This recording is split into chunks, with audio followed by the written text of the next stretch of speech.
രണ്ട് ദിനവൃത്താന്തം അധ്യായം 5. ഇങ്ങനെ ശലോമോൻ യഹോവയുടെ ആലയത്തിന് വേണ്ടി ചെയ്ത പണിയൊക്കെയും തീർന്നു.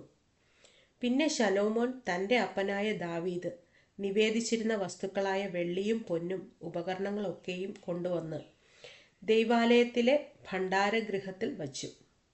ശലോമോൻ യഹോവയുടെ നിയമപെട്ടകം സിയോൻ എന്ന ദാവീദിന്റെ നഗരത്തിൽ നിന്ന് കൊണ്ടുവരുവാൻ ഇസ്രായേൽ മൂപ്പന്മാരെയും ഇസ്രായേൽ മക്കളുടെ പിതൃഭവന തലവന്മാരായ ഗോത്രപ്രഭുക്കന്മാരെയൊക്കെയും യെരൂശലേമിൽ കൂട്ടിവരുത്തി.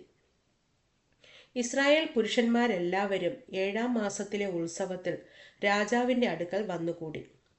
ഇസ്രായേൽ മൂപ്പന്മാരെല്ലാവരും വന്ന ശേഷം ലേവ്യർ പെട്ടകമെടുത്തു. പെട്ടകവും സമാഗമന കൂടാരവും കൂടാരത്തിലെ സകല വിശുദ്ധ ഉപകരണങ്ങളും കൊണ്ടുവന്നു. പുരോഹിതന്മാരും ലേവ്യരുമത്രേ അവ കൊണ്ടുവന്നത്. ശലോമോൻ രാജാവും അവൻ്റെ അടുക്കൽ കൂടി വന്നിരുന്ന ഇസ്രായേൽ സഭയൊക്കെയും എണ്ണുവാനും കണക്കെടുപ്പാനും കഴിയാതെ വണ്ണം വളരെ ആടുകളെയും കാളകളെയും പെട്ടകത്തിനു മുമ്പിൽ യാഗം കഴിച്ചു.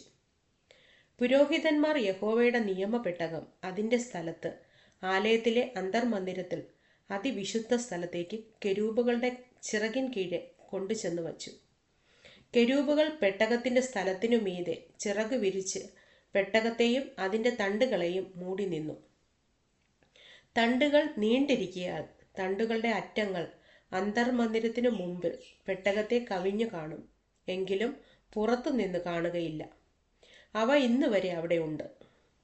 ഇസ്രായേൽ മക്കൾ മിസ്രയീമിൽ നിന്ന് പുറപ്പെട്ട ശേഷം യഹോവ അവരോട് നിയമം ചെയ്തപ്പോൾ മോശെ ഹോറേബിൽ വച്ച് പെട്ടകത്തിൽ വച്ചിരുന്ന 2 കൽപ്പലകയല്ലാതെ അതിൽ മറ്റൊന്നും ഉണ്ടായിരുന്നില്ല.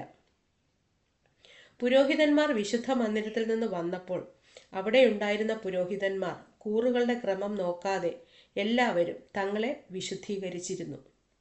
ആസാഫ്, ഹേമാൻ, യദൂഥൂൻ എന്നിവരും അവരുടെ പുത്രന്മാരും സഹോദരന്മാരുമായി സംഗീതക്കാരായ ലേവ്യരെല്ലാവരും ചണവസ്ത്രം ധരിച്ച് കൈത്താളങ്ങളും വീണകളും കിന്നരങ്ങളും പിടിച്ച് യാഗപീഠത്തിന് കിഴക്ക് കാഹളം ഊതിക്കൊണ്ടിരുന്ന 120 പുരോഹിതന്മാരോടുകൂടെ നിന്നു. കാഹളക്കാരും സംഗീതക്കാരും ഒത്തൊരുമിച്ച് കാഹളങ്ങളോടും കൈത്താളങ്ങളോടും വാദിത്രങ്ങളോടും കൂടെ അവൻ നല്ലവനല്ലോ, അവൻ്റെ ദയ എന്നേക്കുമുള്ളത് എന്ന് ഏകസ്വരമായി കേൾക്കുമാറ് യഹോവയെ വാഴ്ത്തി സ്തുതിച്ചു. അവർ ഉച്ചത്തിൽ പാടി യഹോവയെ സ്തുതിച്ചപ്പോൾ യഹോവയുടെ ആലയമായ മന്ദിരത്തിൽ ഒരു മേഘം നിറഞ്ഞു. യഹോവയുടെ തേജസ് ദൈവാലയത്തിൽ നിറഞ്ഞിരുന്നതുകൊണ്ട് പുരോഹിതന്മാർക്ക് മേഘം നിമിത്തം ശുശ്രൂഷ ചെയ്യേണ്ടതിന് നിൽപ്പാൻ കഴിഞ്ഞില്ല.